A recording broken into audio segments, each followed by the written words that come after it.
3 infants were born on the same night in Henry County, Virginia, in April 1802.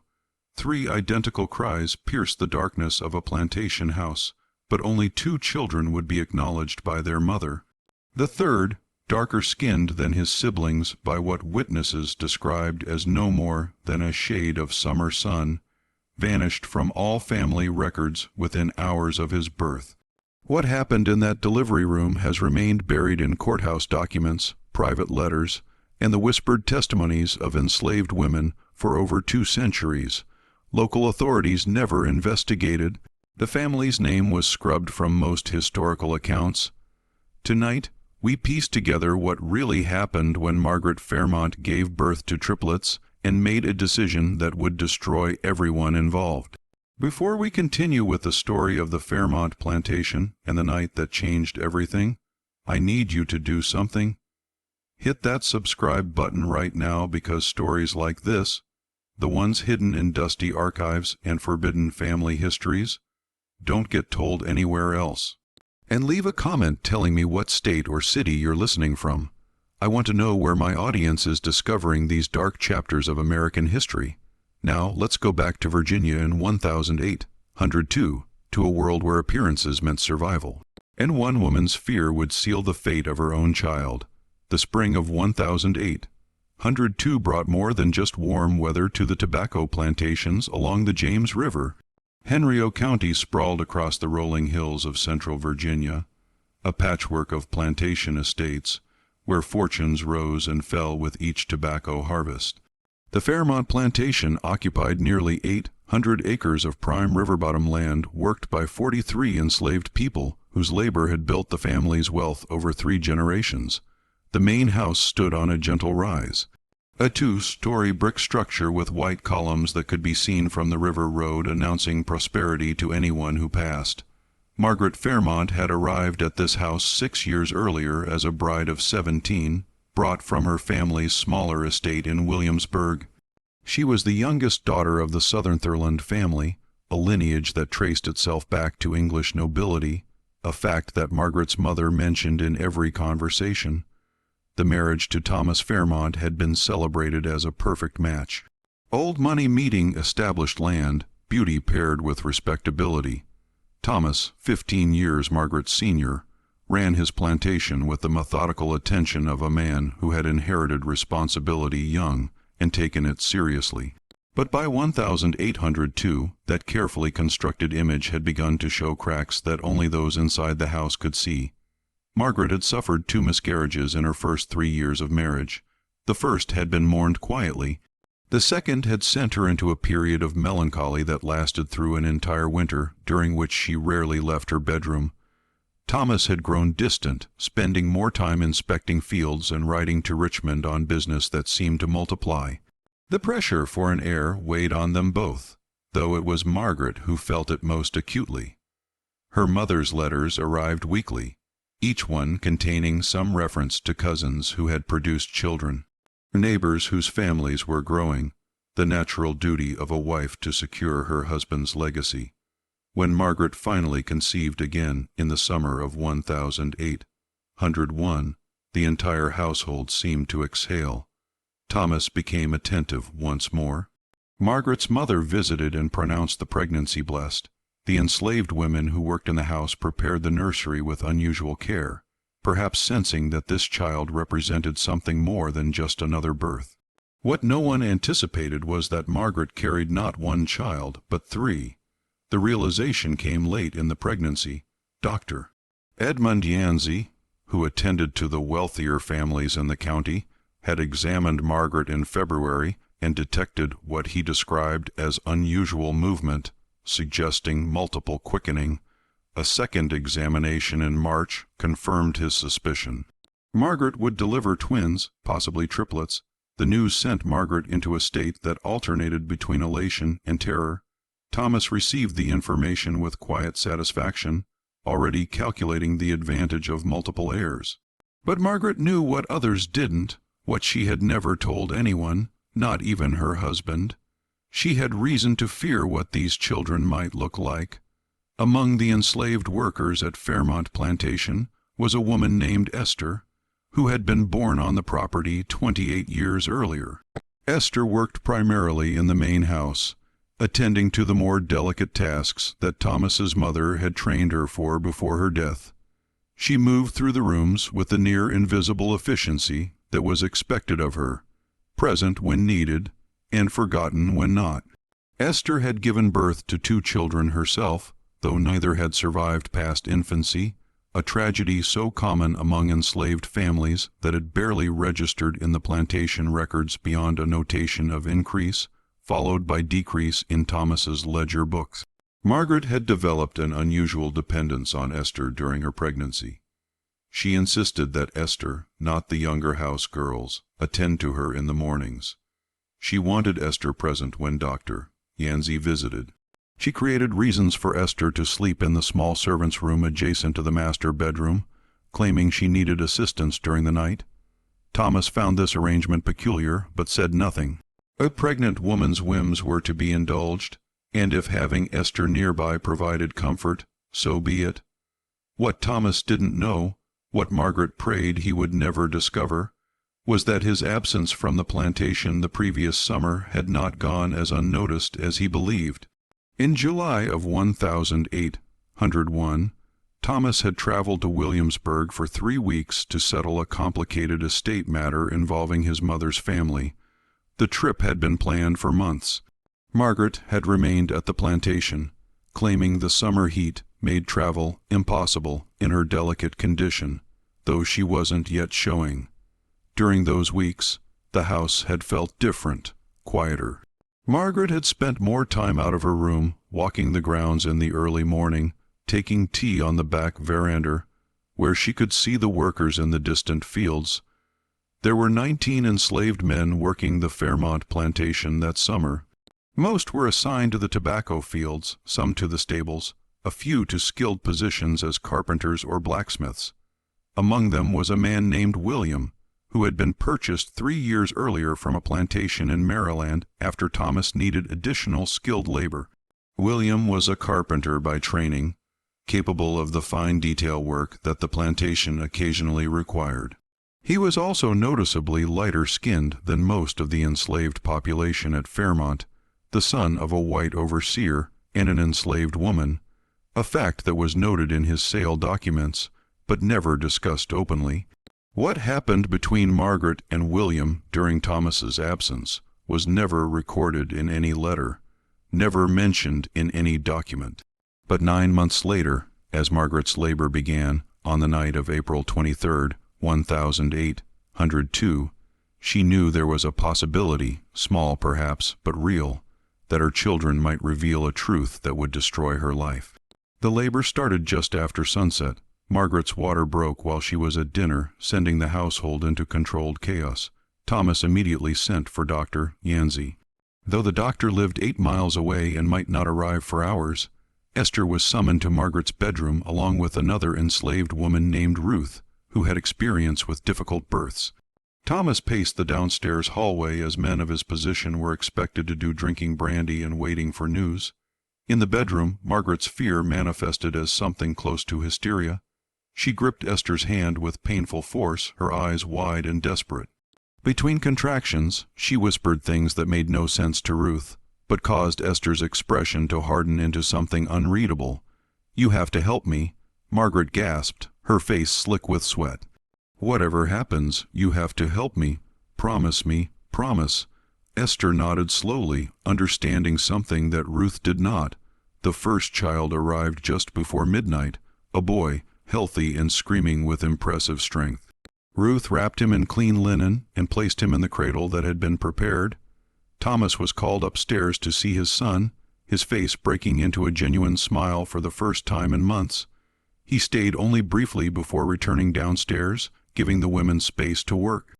The second child came an hour later, another boy, slightly smaller than the first, but equally vigorous. Thomas was called again, his satisfaction now mixed with bewilderment at his sudden abundance of heirs. "Is that all?" he asked Dr. Yancey, who had arrived just as the second child was born.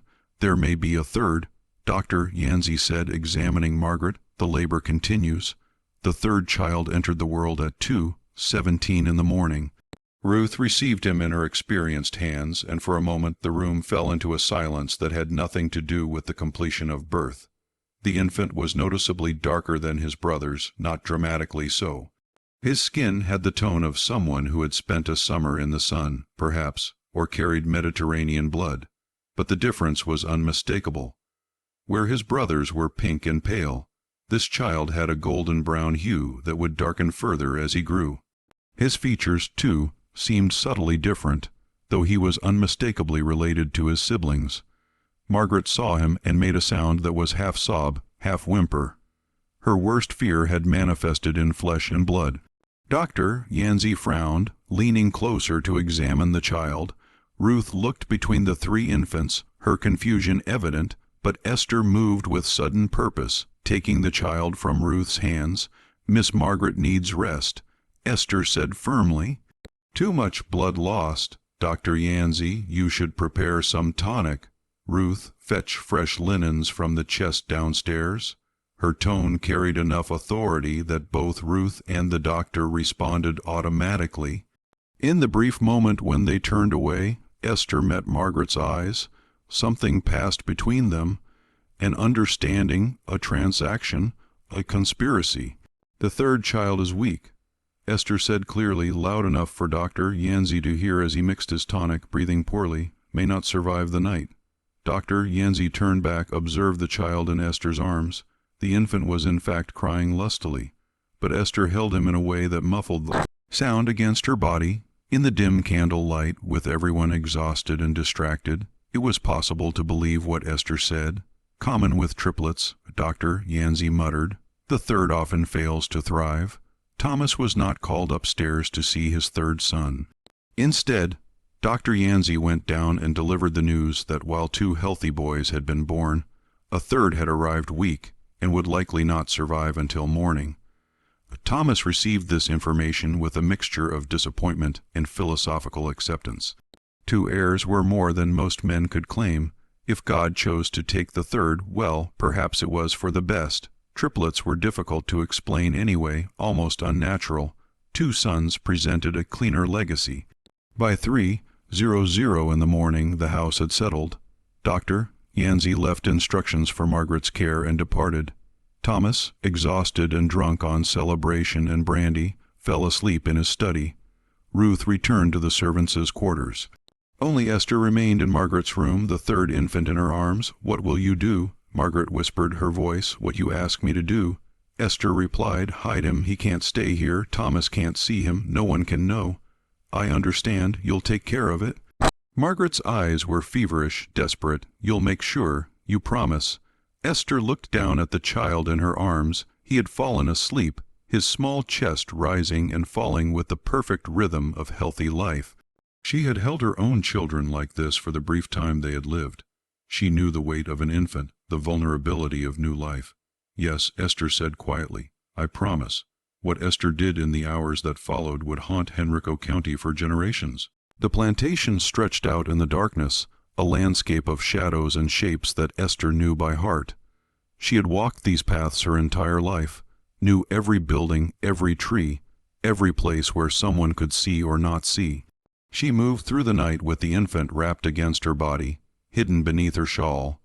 Her first destination was the small cabin she shared with 3 other unmarried women from the plantation. But as she approached, she saw a lamplight still burning inside. Someone was awake, waiting. Esther changed direction. The plantation had dozens of outbuildings, tobacco barns, storage sheds, workshops, smokious. Most were locked at night, but Esther knew which ones weren't.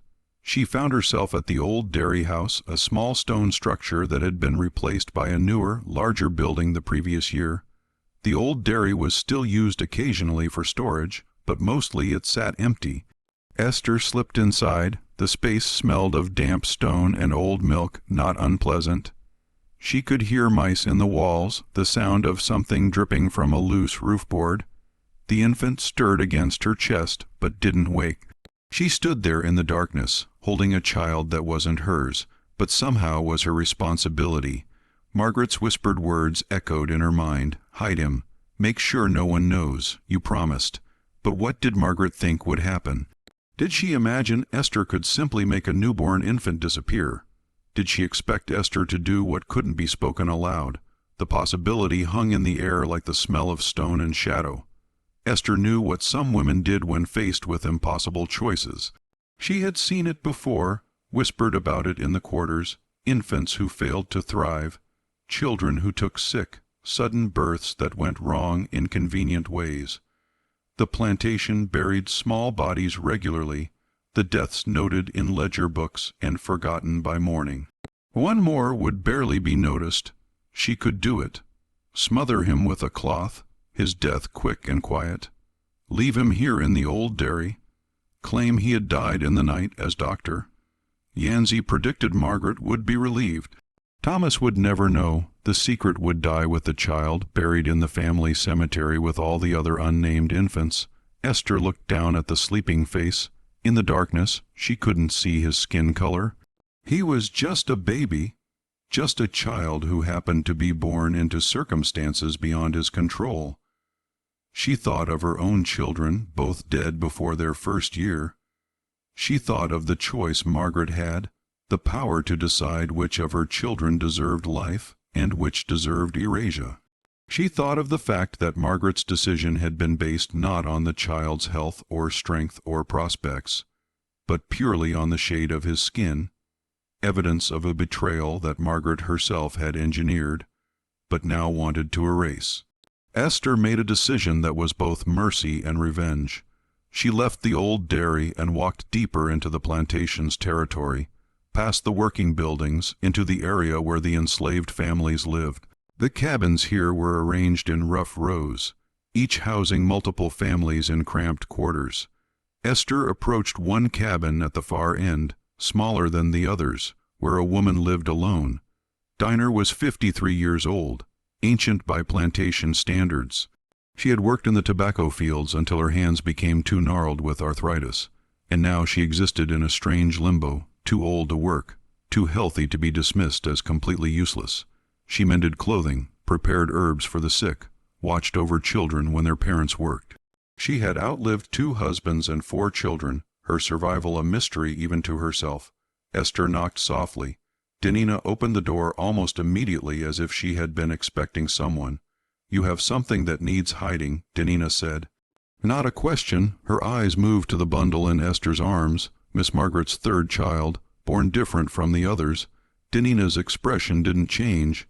She had seen too much in 5 decades to be surprised by anything. "Different how? Darker, shows his father's blood."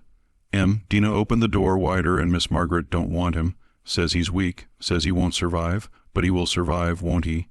Dina looked at Esther with eyes that seemed to see through all pretense. "If someone cares for him proper, that's why I'm here." Dinah was quiet for a long moment, considering. "What you asking me, Esther? Spell it plain. Raise him, keep him hidden. Tell people he's your grandson if anyone asks.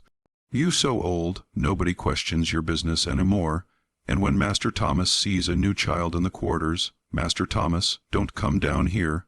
None of them do, unless there's trouble. Long as the work gets done, he don't care who lives in which cabin."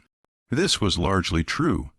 The enslaved quarters operated with a degree of autonomy born of willful ignorance on Thomas's part.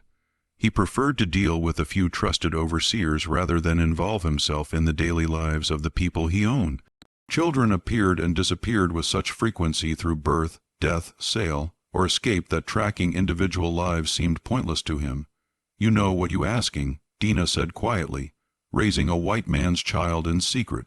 That's dangerous, I know. Why not just do what she wants, make him disappear proper?" Esther's jaw tightened. "Because I won't kill a child for his mother's sin." Dina looked at the infant again, her weathered face unreadable. Finally, she reached out and took the bundle from Esther's arms. The child stirred, made a small sound, then settled against Dina's chest as if he belonged there. "What's his name?" Dina asked. Esther realized Margaret had never named him. He had been born and immediately designated for a racer unworthy of even that small recognition. "Samuel," Esther said, choosing the first name that came to mind. "Call him Samuel." "Samuel," Dina repeated, testing the weight of it. "All right then, Samuel it is." "I'll help," Esther said. "Bring food when I can, clothes, whatever he needs." "This going to end bad," Dina said. but there was something almost like satisfaction in her voice, as if she enjoyed the idea of a secret this dangerous, this subversive. "You know that, right? Secrets like this always end bad. Maybe, but not tonight." Esther returned to the main house as dawn began to break. She found Margaret awake, eyes hollow with exhaustion and fear. "It's done," Esther said simply. Margaret couldn't finish the sentence. "He won't be found. No one will know." Margaret closed her eyes, relief washing over her face. "Thank you. You saved me." Esther said nothing. She had not saved Margaret. She had simply relocated the problem, turned Margaret's secret into a ticking mechanism that would eventually detonate. But she'd also saved a child's life, and in the moral calculus of plantation existence, perhaps that mattered more. Downstairs, Thomas woke to the news that his third son had died during the night, as Dr. Yancey had predicted. The child's body would be buried in the family cemetery, a small grave with no marker. This was not unusual for infants who died in their first days. Such deaths were common enough that elaborate memorials seemed wasteful, except there was no body to bury. Thomas, in his grief and relief, did not question this. Dr. Yancey, when he returned to check on Margaret, accepted Esther's explanation that the child had been taken away already. A mercy to spare the mother further distress. A small coffin was prepared and buried with appropriate ceremony, witnessed by the house servants, and blessed by the traveling minister who served the plantation community. Only Esther and Dina knew that the coffin held nothing but weighted stones. Just when we thought this secret was safely buried, life at Fairmont Plantation continued with a normalcy that felt almost sinister. Margaret recovered from childbirth with the two acknowledged sons, named Thomas Jr. and Henry, growing healthy and strong. But in a cabin at the edge of the quarters, a third child was learning to exist in the spaces between sight and recognition. If this story is giving you chills, share this video with a friend who loves dark mysteries. Hit that like button to support our content, and don't forget to subscribe to never miss stories like this. Let's discover together what happens next. Samuel's first year passed in a state of precarious invisibility. Dinah raised him with surprising tenderness. This woman who had outlived so many children of her own. She kept him inside her cabin during the day, brought him out only in the early morning or late evening when most people were elsewhere. When questions arose about the infant's sudden presence, Dinah told a simple story. Her daughter, who had been sold away 5 years earlier to a plantation in North Carolina, had died in childbirth, and the master there had sent the child back to Dinah as an act of unexpected mercy. The story was plausible enough. Such things happened occasionally, arrangements made between plantations when circumstances demanded. Thomas never questioned it because Thomas never inquired. As long as Dinah's presence didn't disrupt work patterns, her personal situation was irrelevant to him. Esther visited Dinah's cabin regularly, bringing food, cloth for clothing, small necessities.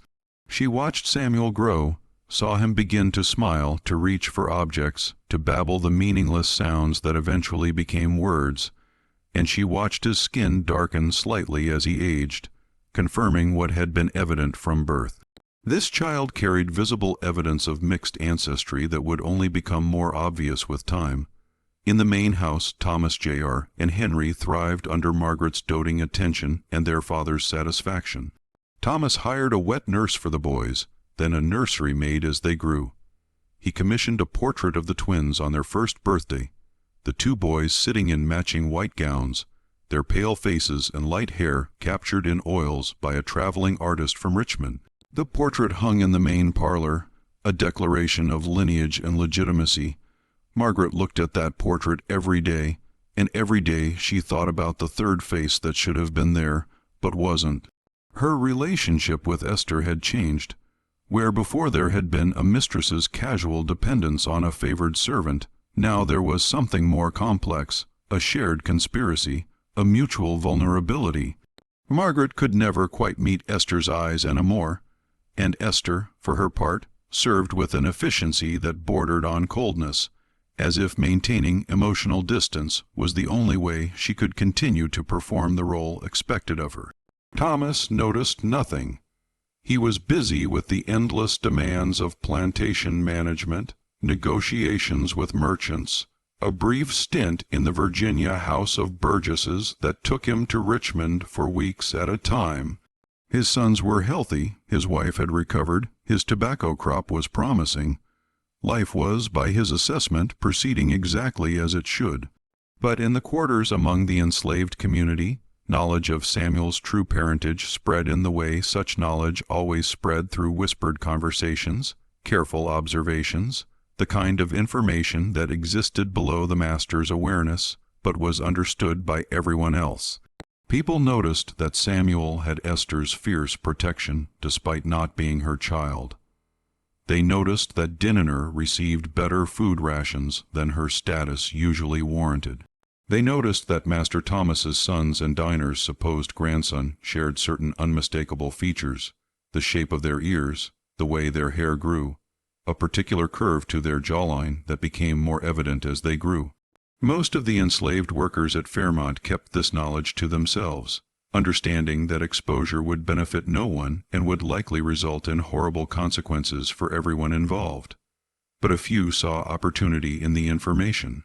Among them was a man named Jacob, who worked as one of Thomas's field overseers. Jacob occupied a complicated position in the plantation hierarchy, enslaved himself, but given authority over other enslaved workers, a situation that required constant navigation of loyalty and survival. Jacob had ambitions. He wanted to be noticed, to be considered indispensable, perhaps even to purchase his freedom eventually if he could accumulate enough favor. Jacob began watching. He observed Esther's visits to Dinah's cabin. He noticed how protective certain women were of the child, how they positioned themselves to block view when Thomas or his white overseers approached that section of the quarters. He noted the child's features, did the arithmetic of dates and births, and Jacob waited for the right moment to use this information. That moment came in the spring of 1804, when Samuel was 2 years old, and the resemblance between him and the Fairmont twins was becoming impossible to ignore.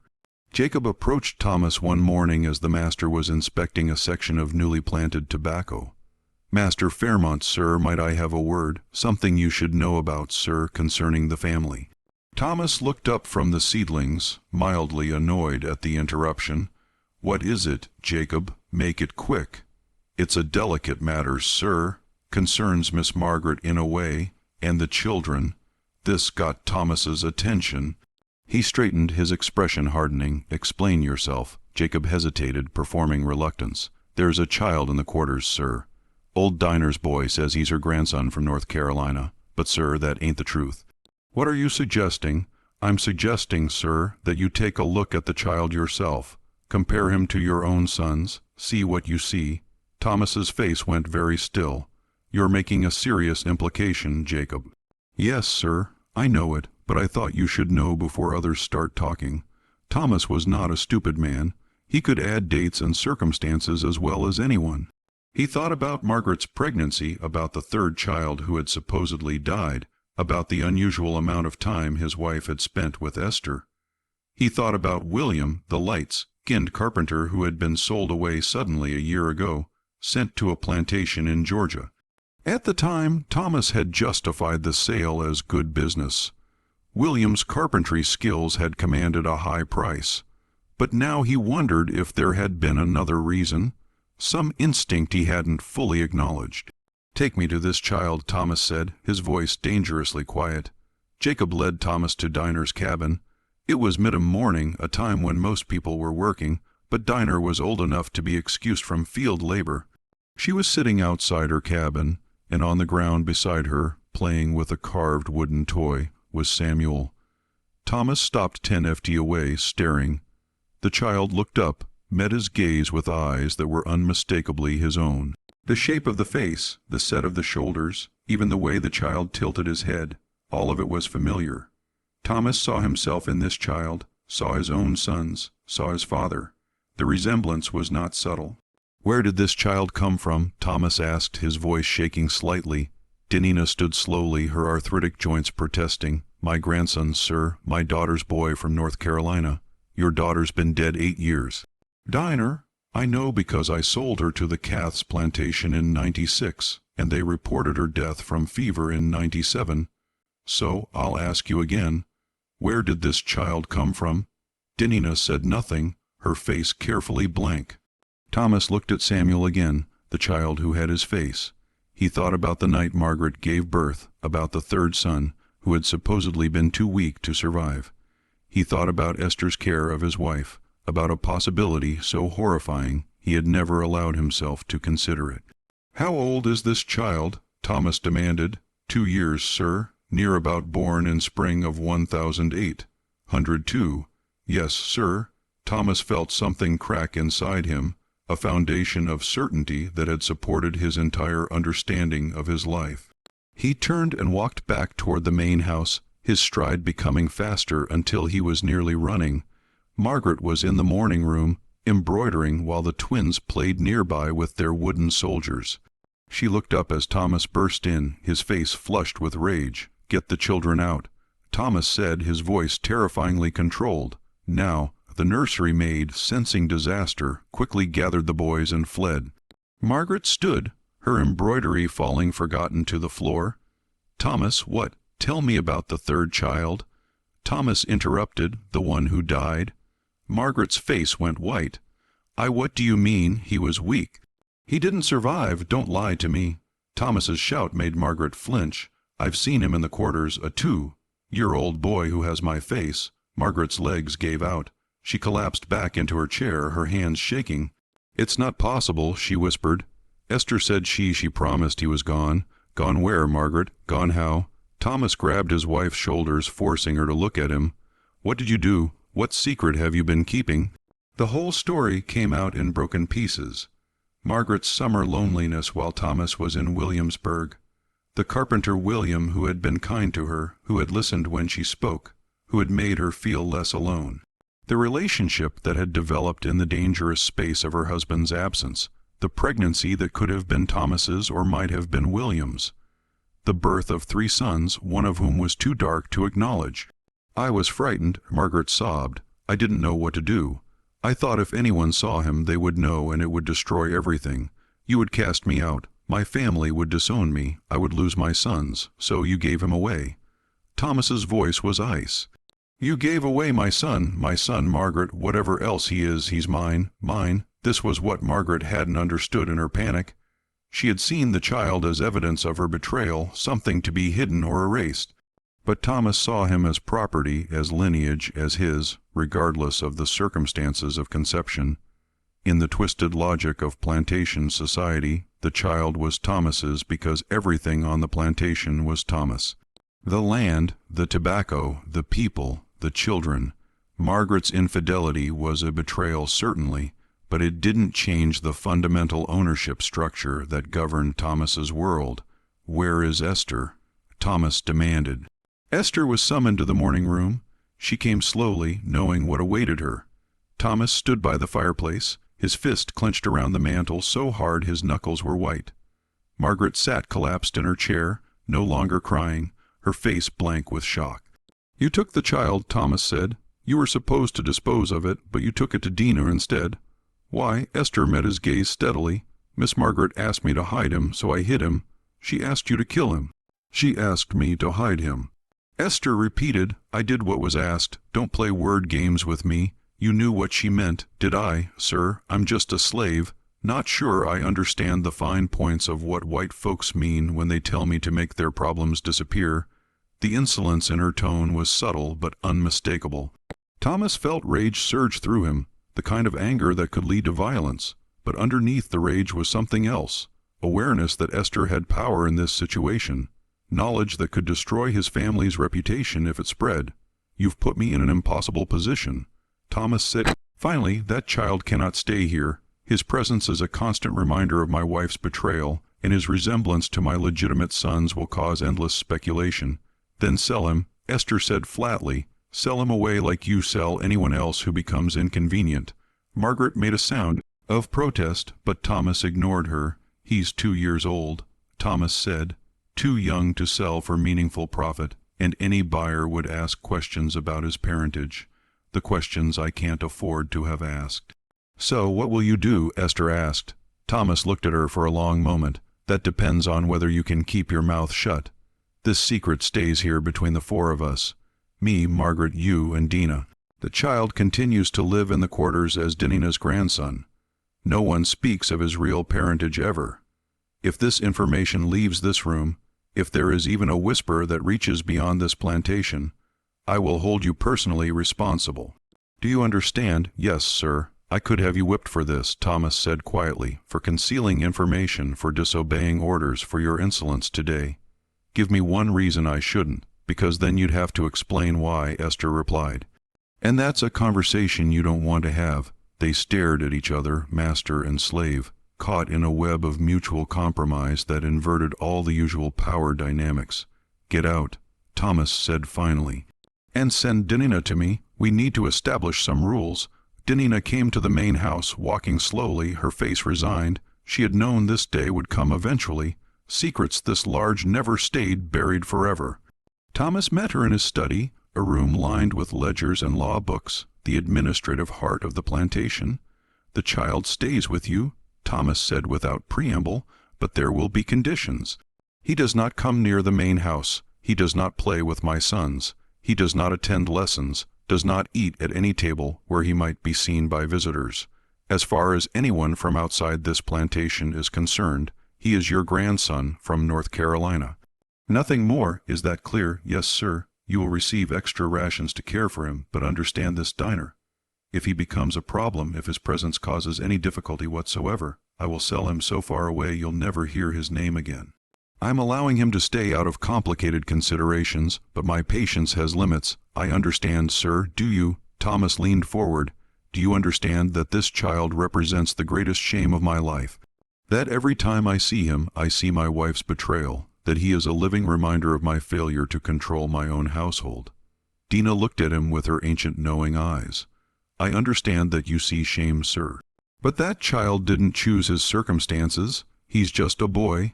He's a problem, Thomas corrected. A problem I'm choosing not to eliminate against my better judgment. Don't make me regret that choice. Dina nodded and left, returning to her cabin where Samuel waited, unaware that his life had just been debated and conditionally spared. The weeks that followed were tense. Margaret took to her bed again. This time not with melancholy, but with a kind of desperate shame that manifested as physical illness. She saw Dr. Yancey, who prescribed tonics and rest. She wrote letters to her mother that she never sent, trying to explain what had happened and why. Thomas threw himself into work, spending as much time away from the house as possible. He rode to Richmond frequently, attended every social function that provided an excuse for absence. He looked at his legitimate sons and tried to feel the pride he had felt before. But now their faces reminded him of another face, one that should not exist, but did. And in the quarters Samuel continued to grow, unaware of the chaos his existence had caused, protected by an old woman who had decided this was the one fight she wouldn't surrender. The arrangement Thomas had imposed might have held if plantation life existed in isolation, but no plantation was truly isolated, and secrets had a way of spreading like tobacco blight, invisible until the damage was already done. The problem began with visitors. The Fairmont plantation, like most estates of its size, regularly entertained guests, business associates, family members, neighbors from other plantations. These visits were essential to maintaining social position and business relationships. And these visitors, particularly the women, wanted to see the children. Thomas Jr. and Henry, now 4 years old, were exhibited with the kind of casual pride that came naturally to proud fathers. They were dressed in miniature versions of gentlemen's clothing, taught to bow and greet visitors with appropriate formality. Margaret, when she was well enough to receive guests, would show off their accomplishments. How Henry could recite passages from the Bible, how Thomas Jr. could identify letters and write his name, and inevitably during these visits someone would walk through the plantation grounds. They would see the quarters, observe the workers, and sometimes they would see Samuel. The first incident occurred in the fall of 1805, when Margaret's older sister Charlotte visited from Williamsburg with her husband. Charlotte had 3 daughters and had always felt slightly superior to Margaret, whose struggle to produce heirs had been the subject of family gossip. Now, seeing the healthy twin boys, Charlotte's superiority felt threatened, and she looked for anything that might restore her sense of advantage. On the second day of her visit, Charlotte took a morning walk through the plantation grounds. It was something wealthy white women did, inspect the quarters with the pretense of concern for the workers' welfare, though really it was just another way to assert dominance. Charlotte walked through the rows of cabins, noting their condition with critical eyes, until she came to Diner's cabin at the far end. Samuel was outside, now 3.5 years old, playing with a small carved horse that Diner had made for him. He looked up as Charlotte approached, his face curious and unafraid. Charlotte stopped walking, staring at the child. She saw Thomas's face in miniature, saw the Sutherland family features that she shared with Margaret. The child was darker than he should be, certainly, but the resemblance was undeniable. "Whose child is this?" Charlotte demanded. Dina emerged from the cabin, moving to place herself between Charlotte and Samuel. "My grandson, ma'am, from North Carolina." "Your grandson?" Charlotte repeated skeptically. "How convenient. Tell me, when exactly did this grandson arrive?" 3 years back, Mom." Charlotte's mind was already working through dates and possibilities. 3 years ago was 1802, the same year Margaret had given birth. She remembered the letters Margaret had sent announcing the twins. But there had been something odd about those letters, a strange tone Charlotte hadn't been able to identify at the time. "Take me to my sister," Charlotte said abruptly. Now the confrontation in Margaret's sitting room was brutal. Charlotte dismissed the servants and closed the door, then turned on Margaret with an expression of mingled triumph and disgust. "There's a child in the quarters who looks exactly like Thomas," Charlotte said. "Born the same year as your twins. Would you like to explain that to me?" Margaret's face went blank, the expression of someone who had been expecting catastrophe for so long that its arrival almost felt like relief. "I don't know what you're talking about. Don't lie to me, Margaret. I'm your sister. I can see what you've done, what I've done." Margaret's voice rose, defensive. "What about what Thomas has done? All these men with their slave women producing children all over their plantations, and no one says a word." "But you're a white woman," Charlotte hissed. "It's not the same. You know it's not the same. Why? Because we're supposed to pretend our husbands are faithful while they rape the women they own? Because we're supposed to smile and ignore the children who look like our husbands running through the quarters?" "That child doesn't look like Thomas," Charlotte said quietly. "He looks like your sons. He's too light to be just a slave's child." "Margaret, what did you do?" The full story didn't come out. Not then. Margaret held on to some shred of dignity, refusing to confess everything. But Charlotte was intelligent enough to piece together the basic truth. Margaret had been unfaithful, had produced a child of mixed race, and had hidden him in the quarters rather than face the consequences. "Does Mother know?" Charlotte asked. "No, no one knows, just Thomas and the servants. This will destroy you if it gets out, destroy all of us. The scandal, I know," Margaret whispered. "Why do you think I've lived in terror for 3 years?" Charlotte stood, pacing the room with agitation. She had come to her sister's home, expecting a pleasant visit, perhaps some gentle chardon over Margaret's past difficulties. Instead, she had discovered a scandal that threatened the entire family's reputation. "That child cannot stay here," Charlotte said finally. "He's visible proof of your betrayal. Thomas wants him here. He considers Samuel his son, legally his property." "Samuel?" Charlotte's voice was sharp. "You named him." "I didn't. Esther did, the woman who helped." Charlotte processed this information, her expression calculating. "Then there's a simple solution. The child must disappear properly this time. He's young enough that it can be arranged quietly. An accident, an illness. These things happen all the time with slave children." Margaret felt something revolt in her, a maternal instinct that 3 years of separation hadn't entirely killed. "No, I won't. I can't. You don't have a choice. Unless you want our entire family destroyed, unless you want your sons to grow up with everyone knowing their mother is an adulteress who produced a bastard child." "Is that what you want?" The conversation continued for hours, but the conclusion was inevitable. Charlotte was right. Samuel's continued existence was a threat, and Margaret, exhausted by years of fear and guilt, couldn't find the strength to fight any more. When Thomas returned that evening, he found his wife and sister-in-law waiting for him in his study, a united front of grim determination. "We need to discuss the child," Charlotte said, the one in the quarters. Thomas's expression darkened. "That's not your concern, Charlotte. It is when it affects my family's reputation. Margaret has told me everything, and we agree. The child must go." "I've already made my decision about this," Thomas said coldly. "He stays under controlled conditions, but he stays." "Why," Charlotte demanded, out of some misplaced sense of paternity, "he's evidence of your wife's betrayal. Every day he remains here is a humiliation to you." Thomas looked at Margaret, who couldn't meet his eyes. "Is this what you want, for your son to be removed?"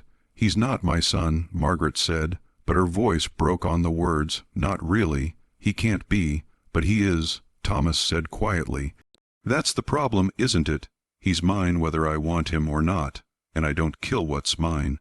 "Then sell him," Charlotte pressed, far away, "to someone who will never connect him to this family. He's 3 years old who buys a 3-year-old child. Plenty of plantations need young workers, or there are families in the city who take in children as household servants. It can be done quietly for the right price." Thomas stood silent for a long moment, wrestling with conflicting impulses. The practical part of him recognized that Charlotte was right. Samuel's presence was dangerous. But another part, the part that counted tobacco yields and tracked bloodlines and thought in terms of property and legacy, couldn't quite accept the idea of disposing of his own son, regardless of the circumstances. "I'll consider it," Thomas said finally, "but not now. The child stays until I decide otherwise." Charlotte left 2 days later, disappointed but not defeated. She had planted the seed, and she knew Thomas was a practical man. Eventually, practicality would win, but Charlotte made one critical mistake before she left. She mentioned the situation to her husband, swearing him to secrecy. And her husband, after several glasses of port at a gentleman's club in Williamsburg, mentioned it to a business associate, and that associate mentioned it to his wife. And so the secret began its inevitable spread, leaking out in fragments and whispers, growing distorted as it passed from mouth to mouth. By the spring of 1806, rumors had reached several of the neighboring plantations. The details were confused. Some said Thomas had fathered a child with a slave woman. Others claimed Margaret had taken a lover. Still others insisted the whole thing was a lie spread by jealous competitors. But everyone agreed on one thing: something was wrong at Fairmount Plantation, some scandal involving children and hidden parentage. Thomas began noticing the change in how people treated him. Conversations would stop when he entered a room. Business associates were slightly cooler in their dealings. Invitations to social events became less frequent.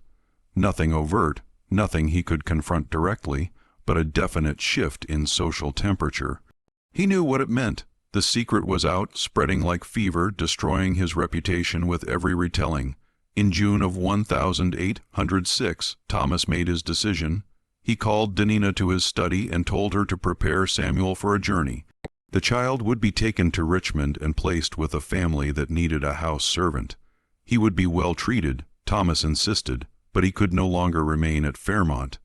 Danina received this news with the kind of stillness that comes from having survived too much to show despair openly. "When, sir?" "3 days. I've already made the arrangements." Danina returned to her cabin and looked at Samuel, who was playing with his carved horses, acting out some elaborate story only he understood. He was 4 years old now, bright and curious with his father's intelligence and his mother's determination, though he would never know either of them as parents. She had raised him for 4 years, this child who wasn't hers, but had become hers through the alchemy of daily care. She had taught him to walk, to speak, to recognize plants and birds. She had told him stories at night, had held him through nightmares, had loved him in the way one loves a child who represents something more than just themselves. And now he would be taken away, sold to strangers, sent into a life she couldn't protect him from. Dina made a decision that was both desperate and calculated. That night, after Samuel fell asleep, She slipped out of the cabin and walked to Esther's quarters. Esther was awake when Dinina arrived, as if she had been expecting this visit. They sat outside in the darkness, speaking in whispers that wouldn't carry to neighboring cabins. "Master's selling Samuel," Dinina said. "3 days from now, taking him to Richmond." Esther's expression didn't change, but her hands clenched into fists. "I feared this was coming. I can't let it happen," Dina said quietly. "I won't. I've lost too many children in my life. I won't lose another one." "What are you planning?" "I'm taking him away." Running, the word hung between them, heavy with consequence. Running was the ultimate transgression, the act that could result in brutal punishment or death. But it was also the only form of resistance available, the only way to truly defy the system that owned them. "You'll die if they catch you," Esther said flatly, "or worse, you know what they do to runaways." "I know, but I also know what they do to children in those city houses. I've heard the stories. Samuel won't survive it. Better to try and fail than to just hand him over. Your old diner, you won't make it 50 mi. Your joints can barely handle walking around the plantation. Then I'll make it 20 m, 10 or 5, however far I can get before they catch me." Esther looked at her for a long moment, seeing the absolute determination in the older woman's face. "You need help. I need information, routes, safe houses. You know people, Esther, you hear things. Tell me how to do this over the next 2 days." Esther gathered what information she could. There were networks, whispered routes, places where runaways could hide or find assistance. The networks were fragile and dangerous, as likely to lead to capture as to freedom, but they existed. Esther learned of a freed black family living 30 mi north, near the border with Maryland, who sometimes provided shelter. She learned of churches where sympathetic ministers might offer food. She learned of places to avoid areas where slave catchers were known to patrol. She passed this information to Diner in fragments, careful conversations and moments when they wouldn't be overheard. They made plans with the thoroughness of generals planning a campaign, knowing that every detail could mean the difference between escape and capture. On the 3rd night, the night before Samuel was scheduled to be taken to Richmond, Dinina prepared to leave. She packed what little she could carry, some food, a blanket, a knife. She woke Samuel and dressed him in his warmest clothes, though he was confused and sleepy. "Where are we going, Grandma?" he asked, using the title that had become natural to him. "On an adventure," Dina said, keeping her voice light despite the fear coursing through her. "We're going to see new places. Will we come back?" "Maybe," Dina said, the lie necessary. "Maybe someday." They slipped out of the cabin just after midnight, when most people were deeply asleep. The plantation was dark, except for a few scattered lights in the main house. Dinina held Samuel's hand and moved as quickly as her old body would allow, heading not toward the road, but into the woods that bordered the eastern edge of the property. They had made it perhaps half a mile when Samuel stumbled and fell, crying out in pain. Diner helped him up, found that he had twisted his ankle on a route. He could walk but slowly, and he was starting to cry in earnest now, the adventure turning frightening. "Hush, baby," Dinina whispered urgently. "We have to be quiet." It's part of the game. But the delay had cost them precious time, and Samuel's injury meant they were moving far slower than planned. By the time dawn began to break, they had covered less than 3 mi. Diner knew it wasn't enough. The alarm would be raised soon, and dogs would be sent to track them.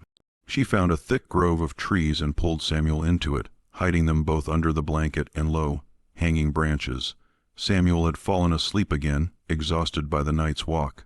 Dinina held him and prayed to a God she wasn't sure listened to people like her. Back at the plantation, the alarm was indeed raised. Thomas discovered Diner's absence when he went to collect Samuel for the journey to Richmond. The empty cabin told its own story. Thomas's rage was immediate and volcanic. He called for his overseer, for the dogs, for a hunting party to be assembled immediately. "Find them," Thomas ordered. "I want that woman brought back." "And the child alive, sir?" the overseer asked. Thomas hesitated, his face contorted with conflicting emotions. "The child, yes, unharmed, the woman. Use your judgment."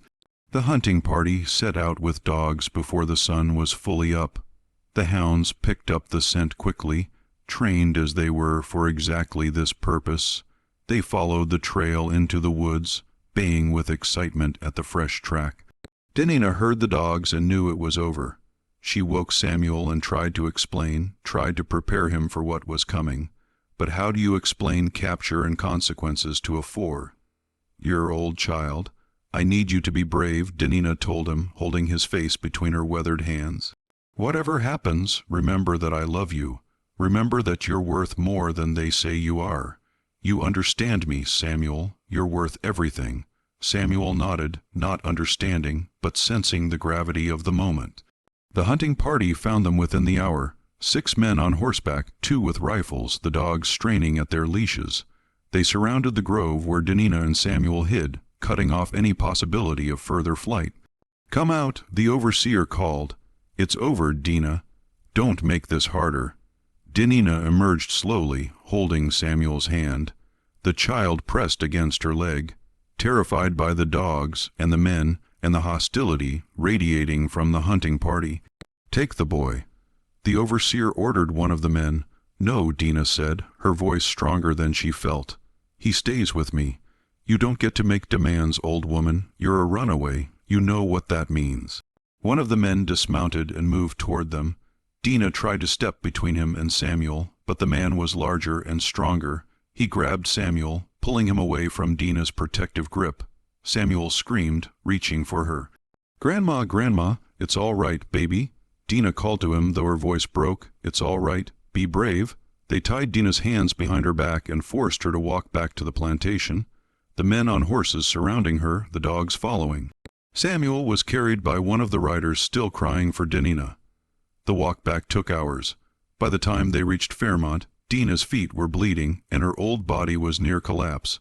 But she held her head up, refusing to show weakness or regret.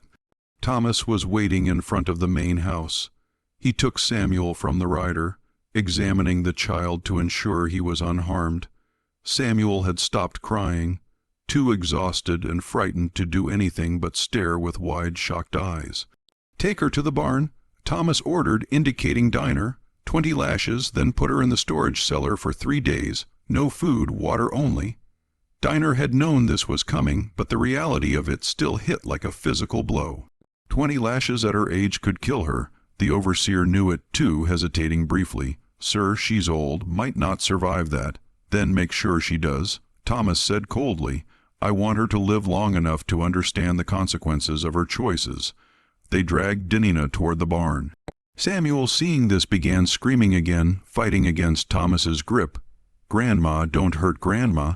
Thomas looked down at the child, this source of all his troubles, and felt a complicated mixture of affection and resentment. Samuel was his son, undeniably. But he was also a reminder of everything Thomas wanted to forget. Esther appeared in the doorway of the main house, drawn by the commotion. She saw Dinina being taken to the barn, saw Samuel struggling in Thomas's arms, and understood that everything had gone wrong. "Master Fairmont," Esther said quietly, "let me take the child. He's frightened." Thomas looked at her. "This woman who had started all of this by choosing mercy over obedience, you knew about this, didn't you? About Dina's plan to run?" "No, sir, don't lie to me, Esther. You've been helping her all along. I gave her information, sir, that's all. I didn't know she'd actually run. Thomas could have her whipped too, could punish everyone involved in this conspiracy, but he was tired, so tired of this situation and all its complications. Take him," Thomas said, handing Samuel to Esther. "Keep him in the quarters. I'll deal with all of this tomorrow." Esther took Samuel, who clung to her desperately. She carried him away from the barn, away from the sounds that were about to begin, shielding his ears and trying to provide what small comfort she could. In the barn, Dina was whipped, 20 lashes delivered with the cold efficiency of routine punishment. She screamed at first, then fell silent, conserving what strength remained. When it was done, they left her bleeding on the barn floor, too damaged to move. She would survive, barely, but Dina would never walk without pain again, and the infection from her wounds would sicken her for months. The woman who had tried to save a child through flight would spend the rest of her shortened life as a cautionary tale about the price of resistance. The attempted escape had changed everything. Thomas could no longer maintain the fiction that Samuel could remain at Fairmont under controlled conditions.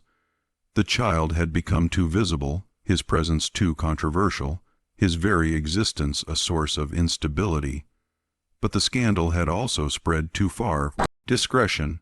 Thomas couldn't simply sell Samuel to a family in Richmond without raising questions about why this child, who resembled the Fairmont twins so closely, was being disposed of. Any potential buyer would wonder, would speculate, would potentially spread more rumors. Thomas found himself trapped by the very secrecy he had tried to maintain. He couldn't acknowledge Samuel as his son without confirming Margaret's infidelity, but he couldn't get rid of Samuel without drawing attention to the mystery. Every option led to exposure, to shame, to the destruction of his family's reputation. He spent weeks wrestling with the problem, drinking more heavily, avoiding both Margaret and Samuel, trying to find a solution that didn't exist. The answer, when it came, arrived in the form of a letter from Charlotte. His sister-in-law had been making inquiries using her connections in Williamsburg and Richmond, seeking a way to resolve the situation quietly. She had found, she wrote, a missionary family traveling to the Western Territories, seeking to establish a church in the Ohio Valley. They were looking for children to take with them, orphans, unwanted children, anyone who needed a fresh start far from civilization. They ask no questions about parentage. Charlotte wrote, they care only about providing Christian education to children in need. This could be the solution you've been seeking. The child would be removed far enough that he could never return or cause embarrassment. And the family is respectable enough that you could claim, if asked, that you made a charitable gesture in supporting their mission. Thomas read the letter 3 times, considering Ohio was nearly 1,000 miles away across mountains and through territories that were barely settled. A 4-year-old child sent there would likely never return. There would be no possibility of future complications, no chance encounters, no awkward questions. Samuel would simply disappear into the vastness of the western frontier. It was, Thomas realized, the perfect solution. Not quite murder, not quite abandonment, but a permanent removal that could be framed as charity rather than cruelty. He wrote back to Charlotte immediately, accepting her suggestion.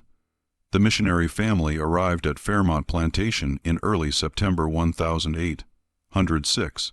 Reverend Marcus Hayes and his wife Elizabeth were plain, earnest people in their 30s, driven by religious conviction to bring Christianity to the frontier. They had 2 children of their own and had agreed to take 3 additional orphans with them on their journey west. Samuel would be the 4th. Thomas met with them in his study, explaining the situation in the most favorable terms possible. The boy is the grandson of one of my workers, Thomas said, the lie smooth and practiced. His mother died in childbirth, and his grandmother has become too old to care for him properly. I believe he would benefit from the education and opportunities your mission could provide.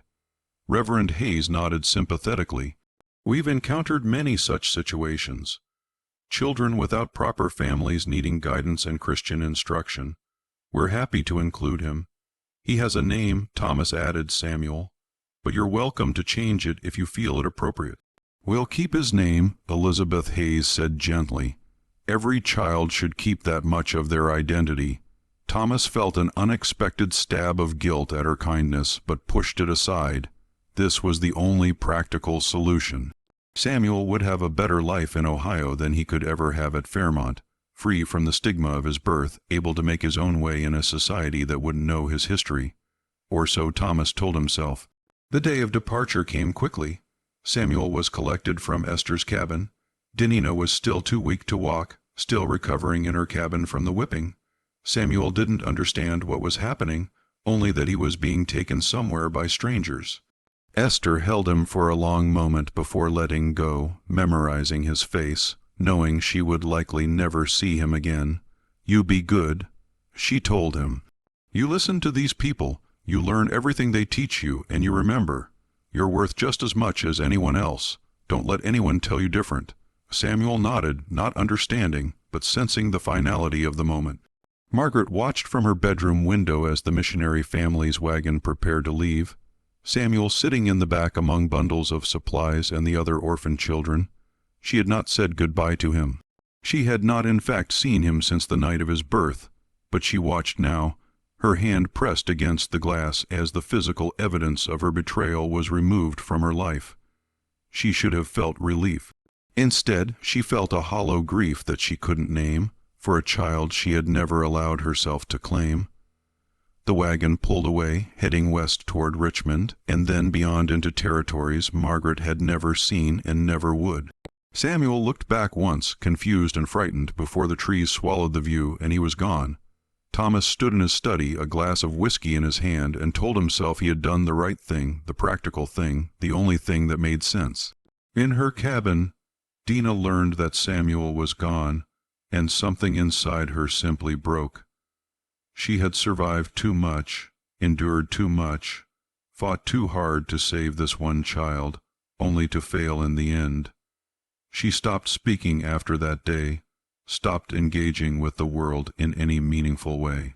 She lived for another 2 years, but she was never truly present, her mind retreating to some place where pain and loss couldn't follow. Esther continued her work in the main house, serving the family that had destroyed so much while pretending everything was normal. But she began keeping a journal, writing down the true story of Samuel's birth and disappearance. She hid the journal under a floorboard in her cabin, insurance against forgetfulness, proof that these events had actually happened. Someday, she wrote in one entry, someone will want to know the truth. Someone will ask what happened to Margaret Fairmont's third child, and this journal will be here to answer. The years that followed Samuel's departure were marked by a slow decay of everything Thomas and Margaret had tried to protect. Their marriage, already damaged, deteriorated into cold coexistence. Margaret never recovered from the guilt and loss, spending most of her time in her rooms, avoiding social occasions, slowly withdrawing from the world. Thomas threw himself into plantation business with obsessive intensity, as if enough profit and productivity could compensate for personal unhappiness. Thomas Jr. and Henry grew into young men who knew something was wrong in their family but could never quite identify what. They sensed their parents' mutual misery, the unspoken secrets that hung in the air of the main house. Both boys left for education in Richmond as soon as they were old enough. Eager to escape the oppressive atmosphere of Fairmont Plantation, the plantation itself began a gradual decline. Thomas made poor business decisions, invested in ventures that failed, borrowed money he couldn't easily repay. By 1815, he was forced to sell off portions of the land to satisfy debts. By 1820, the plantation was half its original size, worked by a fraction of its former enslaved population. Esther was freed in 1823, not through Thomas's generosity, but through the provisions of his mother's will, which had stipulated that certain favored servants be freed after 20 years of service. Esther was 47 years old, worn down by decades of service, but alive and legally free. She moved to Richmond, taking her hidden journal with her, and found work as a seamstress. Margaret died in 1827 at the age of 42. The doctor called it a wasting sickness, but those who knew her understood she had simply given up, exhausted by years of guilt and isolation. Her death was barely noticed outside the immediate family. She was buried in the family cemetery, not far from the empty grave that supposedly held her third son. Thomas survived her by 7 years, dying in 1834 at age 62. His obituary in the Richmond newspaper was brief, noting his service in the Virginia House of Burgesses and his management of a once prosperous plantation. It made no mention of scandal, secrets, or hidden children. His estate, diminished and detritus, was divided between Thomas Jr. and Henry, neither of whom wanted to maintain the property. They sold it in 1836 to a land speculator who divided it into smaller farms.